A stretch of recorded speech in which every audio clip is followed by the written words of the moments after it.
In this video, I will be going over lesson 14, which is about events with unequal chances.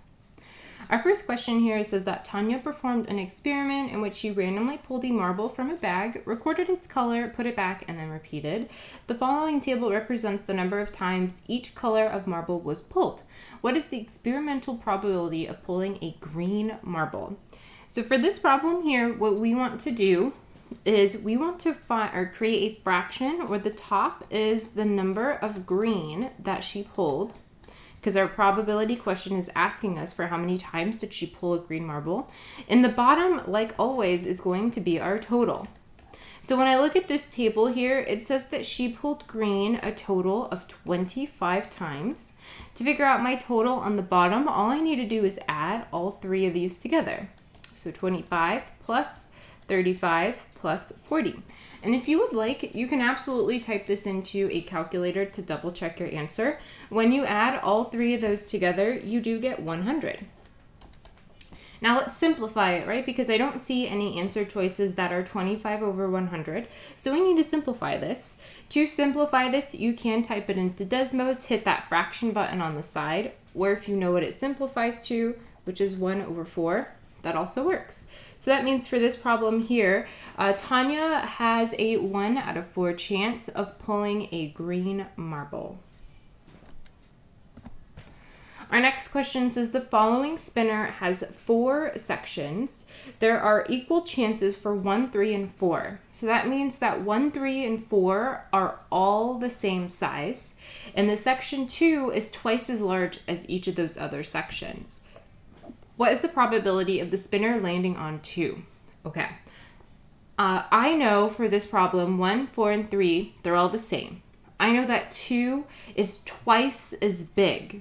Okay. So that means it's like I'm taking this section and then combining it to make this section 2 over here, right?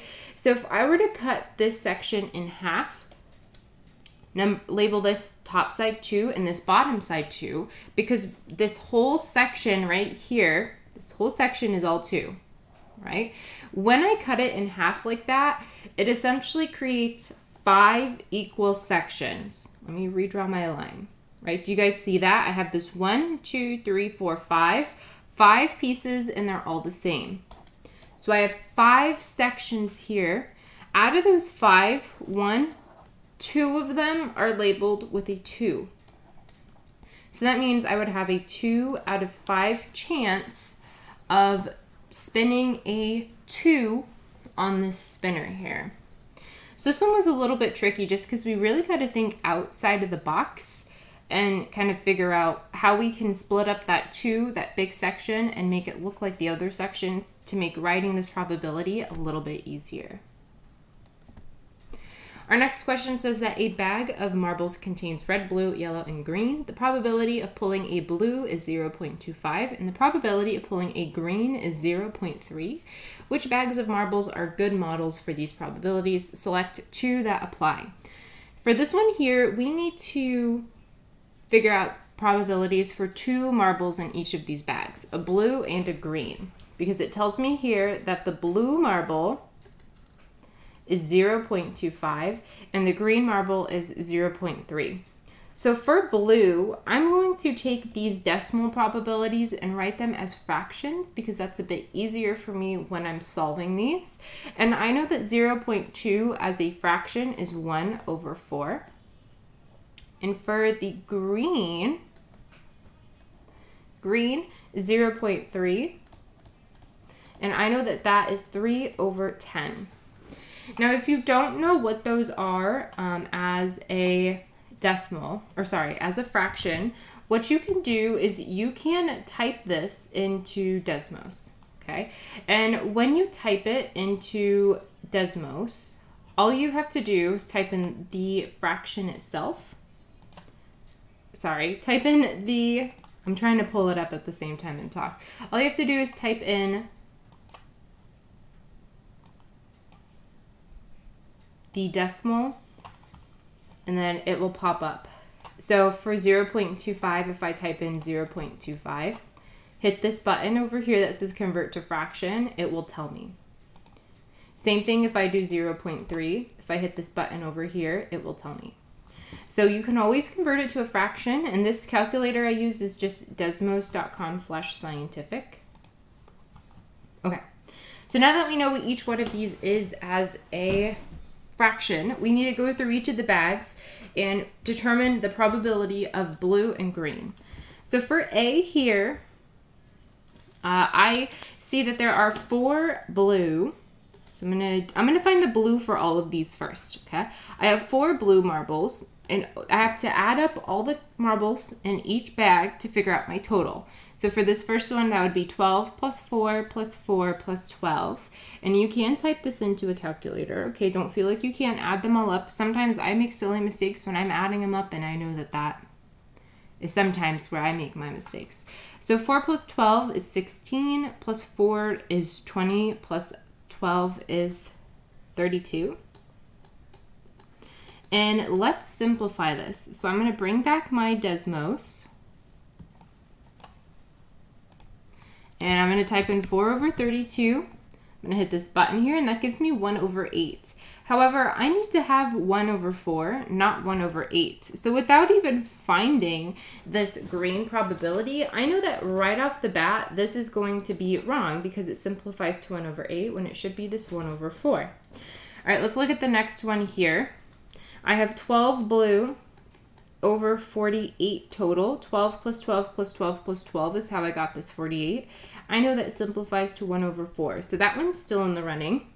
This next one here, C, is going to be 10. I need to add up all of these, 13 plus 10 plus 5 plus 12. I'm going to type this into Desmos just because I think it's going to be a little bit quicker. 13 plus 10 plus 5 plus 12 gives me 40.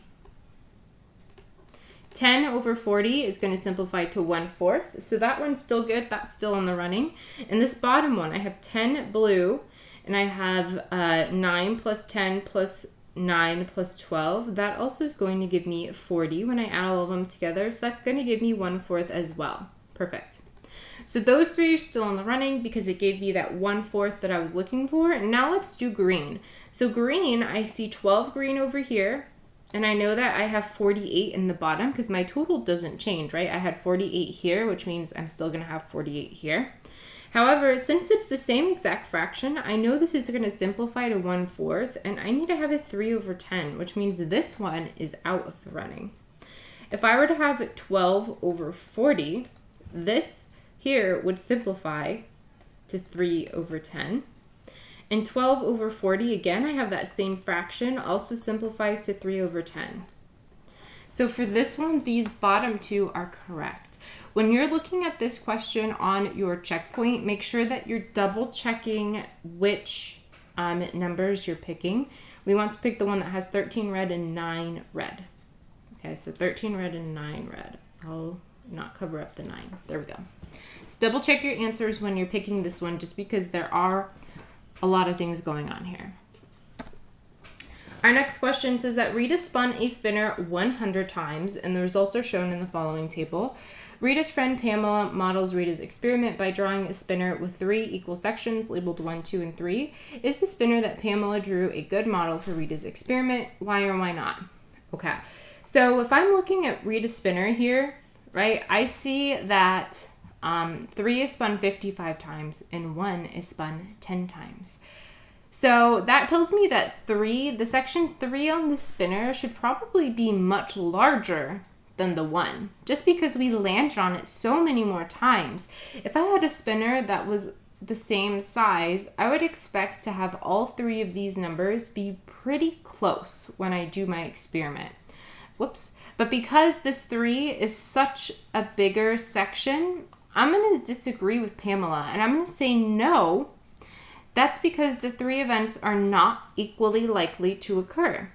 When I'm looking at this table, since 3 was spun so many more times, that tells me that 3 has a higher probability than this 1, because 1 was spun the least, right? So nope, the 3 events are not equally likely to occur. Our next question says, Tanya performed an experiment in which she randomly pulled a marble from a bag, recorded the color, and then repeated. The following table represents these numbers, or the number of times each color marble was pulled. If Tanya repeats the experiment 50 more times, how many of those times should she expect to pull a purple marble? Okay, so if I look here, she pulled a purple marble 40 times. So the bottom number is my total. I need to add up 25 plus 35 plus 40. When I do that, I get 100. We can simplify this. If I divide the top and the bottom by 2, 40 divided by 2 is 20. 100 divided by 2 is 50, right? And the reason why I did it here and didn't simplify it fully was because I know that I want to have this 50 times, right? This is how many times Tanya is doing this experiment. And if I look, this denominator already has a 50 in it, which means that my numerator here is just my answer. So that means that Tanya can expect to pull this purple marble 20 times. Our next question says that a bag contains 14 blue, 10 red, and 6 yellow marbles. If Henna randomly draws a marble from a bag and puts it back 25 times, how many times should she expect to pull a yellow marble? Okay, well, there are 6 yellow marbles, and out of the total, which is 14 plus 10 plus 6, that is 30. So let's simplify this. 6 over 30 simplifies to 1 over 5.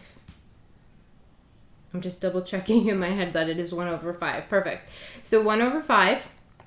I'm going to take that 1 over 5 and set this equal to something over 25 because I know she's doing this experiment 25 total times. To go from 5 to 25, I need to multiply by 5. So I need to do the same thing up top. 1 times 5 is going to give me 5. Which means that she can expect to pull this yellow marble 5 times. Our next question says, Alicia spun a spinner 100 times, and the results are shown in the following table. What is the relative frequency for the spinner to land on a number 1? So relative frequency, they kind of just threw this at us. That's another way of just saying, what's the probability? So if you see a question like this and it says, what is the relative frequency? All it's asking you to find is just the probability. And if I look, we want to know the probability of landing on a 1. If I look at this table here, Alicia spun a 1 12 times. And I don't need to add up all these in a calculator because it tells me up here that she spun her spinner 100 times. So I know the denominator is going to be 100.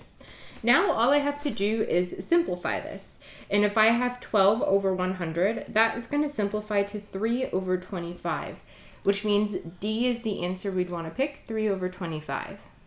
And if you want to double check, remember you can type that 12 over 100 into Desmos, hit this button, and it'll simplify it for you. So if you want to double check your simplification on these fractions, absolutely do it in Desmos. It makes it very, very easy. All right, and that's the last question for lesson 14. Thank you so much for watching, and I hope you have a wonderful rest of your day.